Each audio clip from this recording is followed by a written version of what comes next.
tardes, amigos. Muchísimas gracias por estar con nosotros. ¿Cómo les va? En esta tardecita de domingo 15 de abril del año 2018, aquí estamos con todos ustedes. El 10 de abril, es decir, el martes pasado, se festejó, me gusta el término, el Día del Investigador Científico. ¿Por qué motivo? Porque un 10 de abril nace en nuestra tierra Bernard Usai, este extraordinario científico argentino, premio Nobel, un hombre que fue profesor durante 42 años y no faltó un día.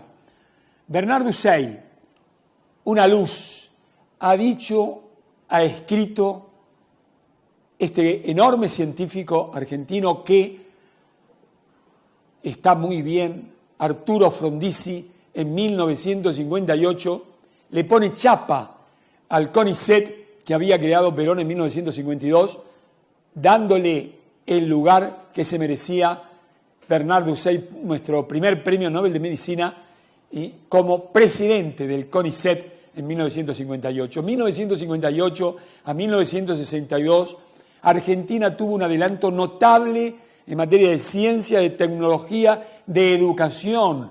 Recordemos que Riccieri, el hermano de Frondizi, fue rector de la Universidad de Buenos Aires y la Universidad de Buenos Aires transitó por ese entonces sus mejores momentos en el transcurrir de este pasaje por la vida de cada uno de nosotros los argentinos. Por eso, a la dirección del programa, a la directora Mabel Martínez, se le ocurrió que este domingo, teníamos que tener un científico notable. ¿Y a dónde fuimos? Fuimos a la Facultad de Medicina, piso 13, en la calle Paraguay, al Laboratorio de Inmunología Molecular y Estructural. Fuimos a ese lugar donde el doctor Emilio Malchiodi ha hecho, junto a sus colaboradores jóvenes, un descubrimiento notable. El año pasado se ha acercado muchísimo a la búsqueda constante de la ciencia de lograr una vacuna para el mal de Chagas. Eso vamos a informarnos, vamos a aprender, vamos a escuchar a este notable científico argentino. Le he hecho para todos ustedes un reportaje, considero modestia aparte, muy interesante, y tal vez también para alegría de él, de nosotros, de los jóvenes que siguen este programa, las palabras del equipo de jóvenes científicos que lo acompañan y que se han acreditado junto a él este mérito extraordinario, cual es la búsqueda y el logro de moléculas que permitirían encontrarnos con la vacuna para terminar con este mal que afecta en la Argentina a 1.500.000 personas, especialmente a la gente muy pobre que menos tienen. Y creo que siempre es importante, aunque uno pueda pecar de reiterativo, hacer conocer, reconocer, valorar, resaltar, destacar aquellos mensajes que son para todos los argentinos y, ¿por qué no?, para todos los hombres del planeta, que marcan un camino de cómo debe ser la vida de cada uno de nosotros. Y por ello, entonces, en este programa intitulado Por la Vida, paso a leer el credo personal de Bernard Usai. Debo decir que este libro enorme, que está muy marcado por mí, como todos mis libros, aquello que me gusta lo marco, lo elogio, lo lastimo, es una obra que ha llevado adelante otro enorme científico que estuvo con Usai, que estuvo con Leloir, que creó el libro también de Leloir, Alejandro Paladini junto a Ariel Barrios Medina.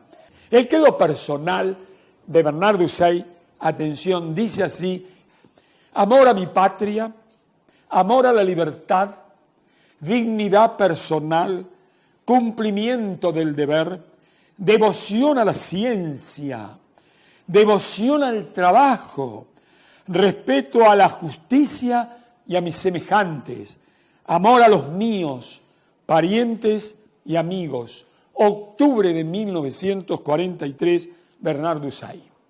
Aussáiz. Es una maravilla este libro que tiene tanta actualidad, algunas de las cositas que yo les voy a leer, les voy a recordar.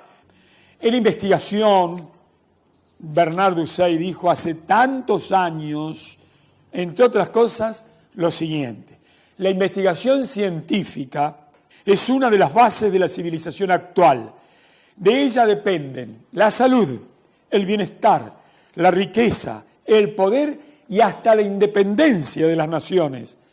Estamos en una era científica, nuestro primer premio Nobel de Medicina, se habla poco de él.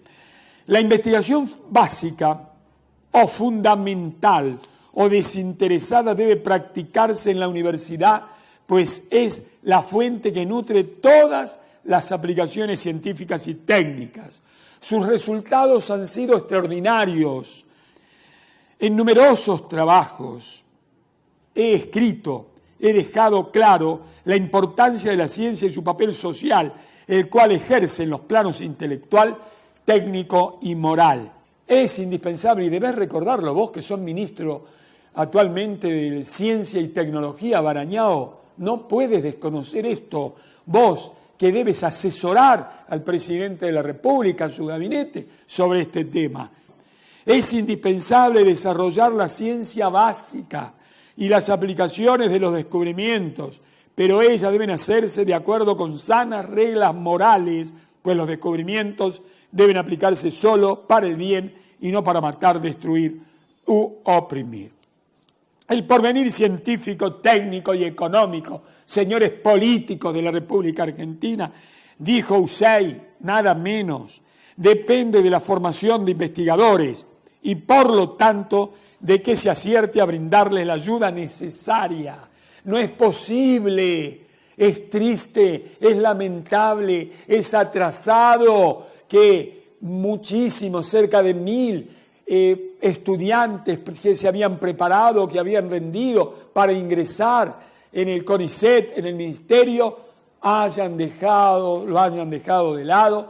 Y a los becarios, claro, no los han tomado en cuenta, se han burlado de ellos, no han respetado a nuestro presente y futuro de la nación argentina. Esto es la investigación, el desarrollo científico. No hay ciencia aplicada si no hay ciencias básicas. Bueno, basta de palabras. Entonces, como homenaje al investigador científico, este domingo, 15 de abril del año 2018, aquí estamos, en esta tardecita de domingo, para brindarles a cada uno de ustedes algo que les sirva, porque eso es la vida, servicio. Atención amigos, nos vamos a la Facultad de Medicina de nuestra Universidad de Buenos Aires. Allá vamos.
Gracias por recibirnos, querido Emilio.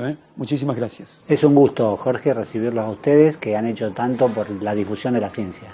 ¿Dónde naciste, Emilio? Yo nací en Rosario. En Rosario. Sí.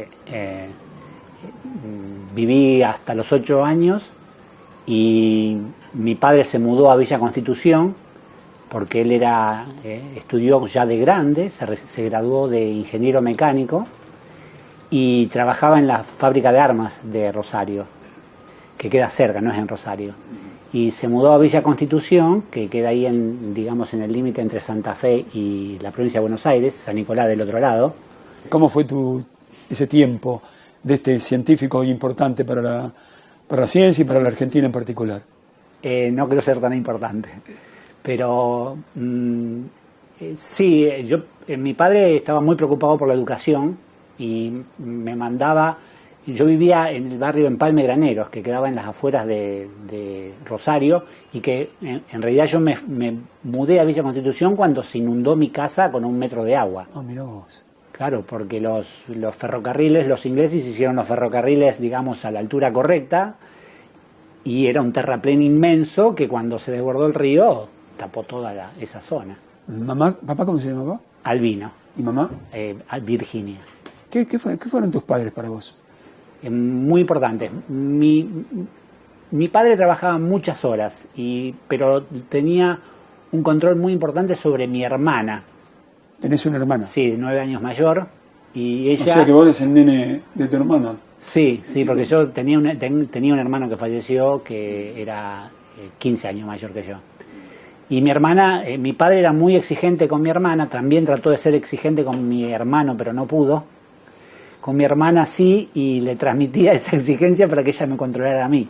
Así que mi hermana me tenía de pretoriana, digamos. ¿Tu hermana vive?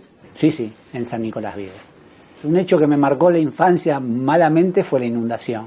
Eso es una experiencia terrible, porque estuvimos viviendo 3 días arriba del techo de la casa, había víboras, mi mamá estaba sacando cosas de la cocina. ¿Eres un chico de 8 años? Y 7, sí. 7 años. Sí.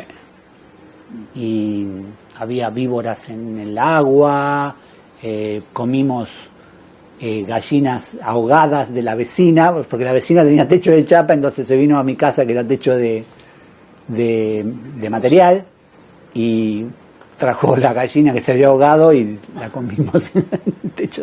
Es un poco fuerte. Terrible. Así que cuando veo, digamos, las inundaciones actuales que ocurren son...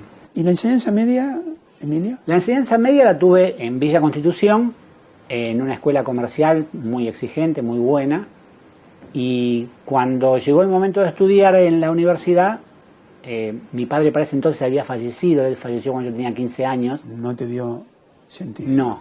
No, desgraciadamente no, me hubiera encantado. Y digamos, la situación económica se puso muy difícil en casa, pero igual fui a estudiar a Rosario, que había que vivir en una pensión y digamos, era una situación difícil y tuve que dejar de estudiar.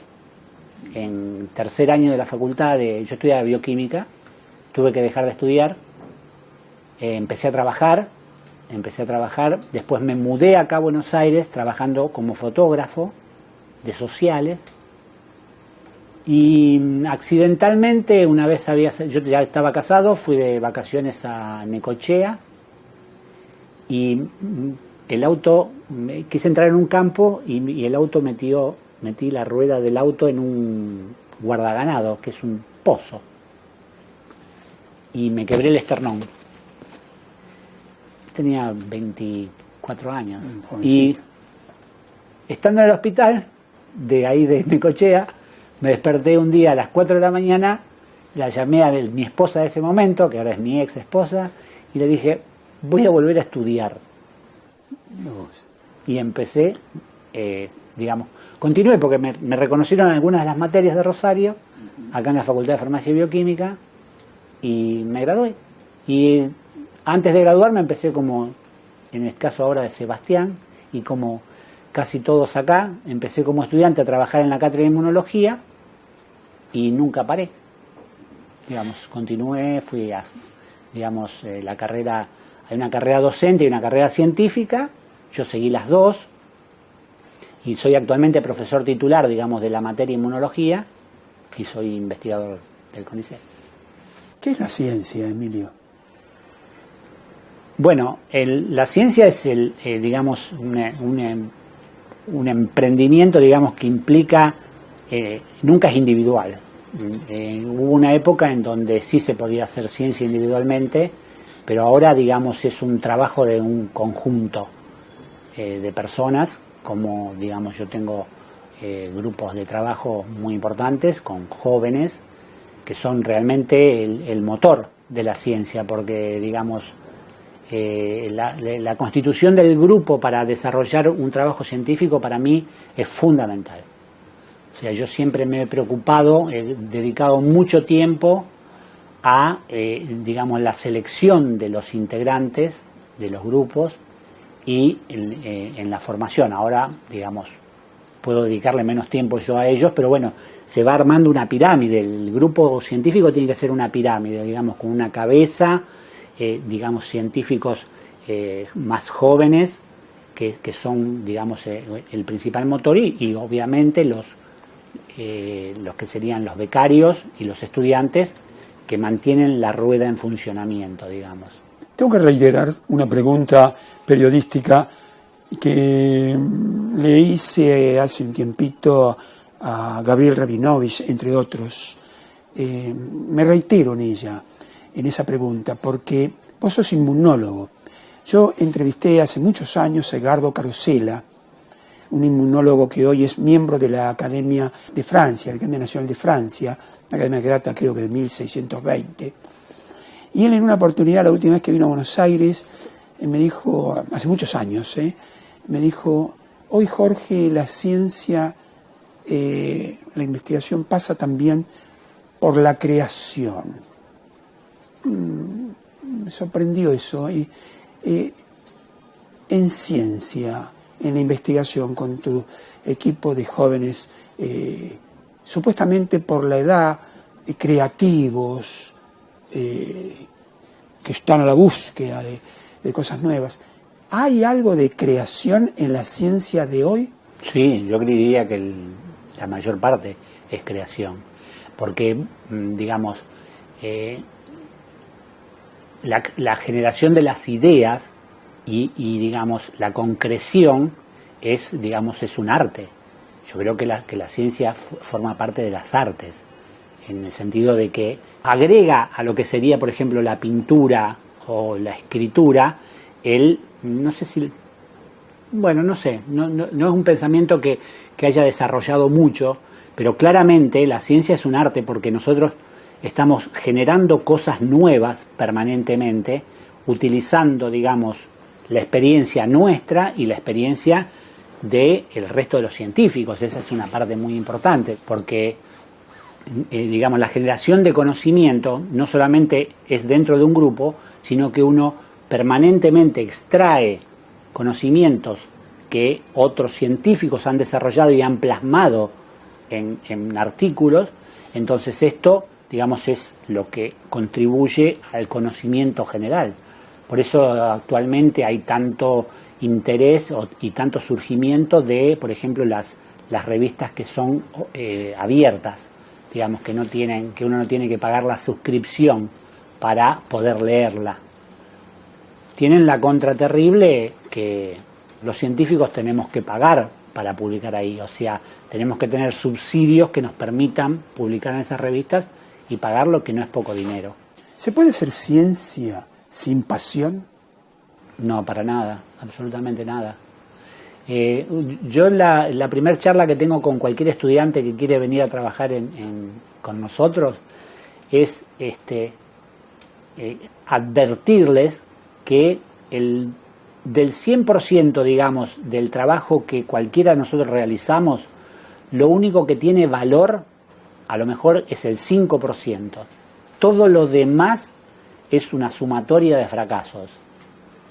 Y hay que tener mucha pasión para no caer, digamos, en la depresión de que el 95% de las cosas que haces no funcionan o no aportan cosas significativas, digamos, desde ese punto de vista.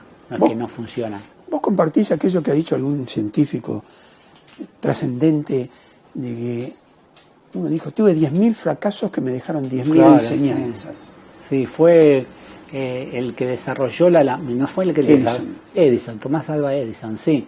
Él dijo eso porque el periodista, digamos, decía, usted no considera que es un fracaso, que digamos que ¿cómo puede decir que usted es exitoso si fracasó 1000 veces? Y él dice, no, estos 1000 veces que las cosas no salieron me permitieron sacar esta. Un poco el concepto de esto del 95% que yo uso, que a lo mejor es demasiado optimista. Emilio, hay algunos científicos, vos, por los últimos, te podría hablar de muchísimos, pero por ejemplo, Andrea Gamarlit o... Gran científica. Sí, o Gabriel Rabinovich. No sé, podría hablar. Ellos, en esta charla como tengo contigo, en un momento determinado, parecieran algunos enamorados de las moléculas, por ejemplo. Capaz incluso de pintar, no sé si Andrea es la que pinta. ¿Qué le pasa a tus discípulos, a vos, cuando están en la investigación? Por ejemplo, ahora, para ingresar en el próximo bloque, en este tema de la molecular, en esta búsqueda de una vacuna contra el Chagas, de lo que lamentablemente hoy no se habla, pareciera que hay un silencio sobre un tema tan delicado y grave para la gente pobre de América, del sur, pero ¿qué es una molécula? Desde el punto de vista del científico, no del punto de vista académico. ¿Qué representa? ¿Qué es ese mundo para ustedes los científicos? Sí, lo de la molécula se habla tanto ahora porque, yo creo que tiene que ver directamente con el tema del avance de la ciencia. O sea, la ciencia que hacía, por ejemplo, Pasteur, o la que se hacía en el siglo XVIII, XIX, era una ciencia que tenía que ver, por ejemplo, con fenómenos macro. Por ejemplo, la medicina avanzó enormemente, la desarrollaron mucho los griegos, pero tenía que ver con la medicina, con la sintomatología. El médico, el buen observador, miraba al paciente, detectaba cosas, se ponía amarillo, le subía la temperatura. Entonces esas cosas eran macroscópicas. A medida que la ciencia va avanzando, se va comprobando que los fenómenos, tienen un nivel molecular, ¿Por qué? Porque todos los fenómenos, ya sea los normales, los biológicos normales o los patológicos, tienen que ver con moléculas que interaccionan una con otra. Entonces, a medida que se va conociendo más, y se comienza a conocer cómo interacciona una molécula con otra, y eso deriva en una cosa como la fiebre, y cómo interaccionan con las células, y entonces así se va armando la película de la biología o de la patología. ¿Cuándo surge este laboratorio, Emilio? ¿Y cuánta gente lo compone? En realidad, yo empecé a trabajar en la Facultad de Farmacia y Bioquímica, yo soy profesor ahí en la Facultad de Farmacia y Bioquímica de la UBA, y cuando yo ingresé era estudiante todavía de bioquímica, y estaba el doctor Marni, que era el director del instituto y profesor titular de la cátedra. Él crea el instituto en el año 1984, que se llama IDEU, Instituto de Estudios de la Inmunidad Humoral. Yo comienzo a trabajar ahí y él me pone a trabajar lo que hacemos todos, cuando uno ingresa a un estudiante lo pone al lado de una persona más formada, graduada, que le va mostrando el trabajo diario de la mesada. Yo ingresé y estaba el que no era doctor en ese momento, pero el bioquímico Carboneto, César Carboneto, gran amigo, y él, empezamos a trabajar. Él ya estaba trabajando en Chagas, estudiando sobre todo un tipo de anticuerpos que encontrábamos en los seres humanos infectados por el Trypanosoma cruzi, y yo empecé a trabajar, queríamos estudiar esos anticuerpos en realidad, y yo lo que se me ocurrió es que para estudiar los anticuerpos, como los anticuerpos son moléculas muy específicas, era necesario para estudiar esos anticuerpos, antígenos definidos. El antígeno, para la gran audiencia, es aquella molécula que es reconocida por los anticuerpos, que pertenece, por ejemplo, a un patógeno, tiene una molécula de un patógeno, eso es un antígeno, porque nuestro organismo lo reconoce al patógeno como una cosa extraña, y entonces se desarrolla la respuesta inmune para enfrentar a ese patógeno. Ese, es la materia básica que nosotros estudiamos. O sea, la infección causada por microorganismos patógenos, porque un concepto también que hay que enfrentar en la población es que la gran mayoría de los microorganismos no son patógenos. Es más, hay una enorme cantidad de microorganismos beneficiosos, como los que están en la leche, en los yogures, en los quesos, y así muchos alimentos se preparan gracias a los microorganismos. El problema son los patógenos. Entonces, la respuesta inmune es cómo enfrenta nuestro organismo a ese organismo que acaba de ingresar. Y, ese microorganismo tiene antígenos, que son los reconocidos con los anticuerpos que nuestro sistema inmune produce.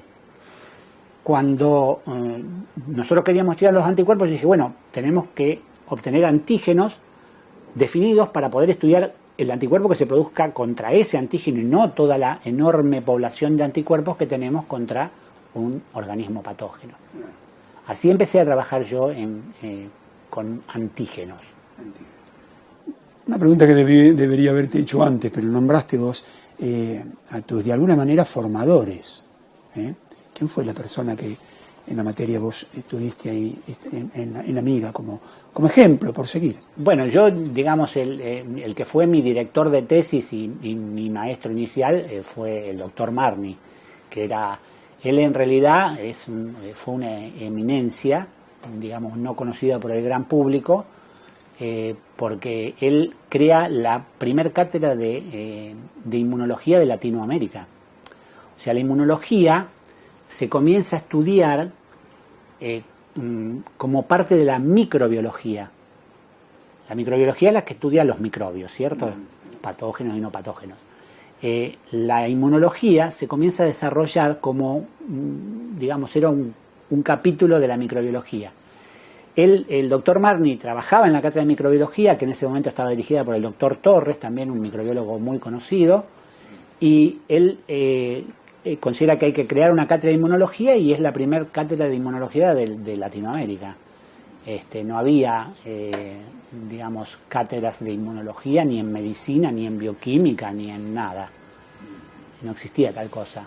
Y después, ahora, actualmente, por ejemplo, nosotros lo que creamos recientemente es la materia inmunología para los farmacéuticos, por ejemplo, porque la carrera de farmacia no tenía. ¿Creamos recientemente cuándo? En la Facultad de Farmacia y Bioquímica la creamos en el Plan 2008, que está en vigencia desde el 2008, tiene una materia que se llama Inmunología para farmacéuticos. O sea, los farmacéuticos que se vayan recibiendo van a tener el concepto de la inmunología y van a poder, digamos, comprender y trabajar en una serie de campos, digamos, que la industria farmacéutica viene haciéndolo hace muchísimo tiempo. Porque las vacunas, digamos, las producen empresas farmacéuticas y los farmacéuticos que trabajaban en esas empresas no habían estudiado inmunología. ¿Con qué orgullo lo dices? ¿Cómo? ¿Con qué orgullo lo dices, Emilio? Sí. Me parece muy importante. O sea que son realizaciones concretas que pertenecen a una sociedad oculta. Y bueno, que no tienen no es para el gran público. No tienen, pero debieron serlo. Vamos a presentarle en sociedad, Emilio, a tu equipo de jóvenes estudiosos, una charlita cortita a cada uno de ellos, para conocerlos y reconocerlos en esta tarea que te acompaña de ir a la búsqueda de soluciones que tienen que ver con mejorar la calidad de vida de cada uno de nosotros, a ver si llegamos a la vacuna o al medio que nos permita librarnos o combatir el Chagas. Eso lo vamos a hacer ahora con ellos y después seguimos contigo para ya ingresar directamente para que nos informes y nos formes sobre Chagas, ¿sí? Bueno, muy bien. Hacemos una pausa nada más y continuamos.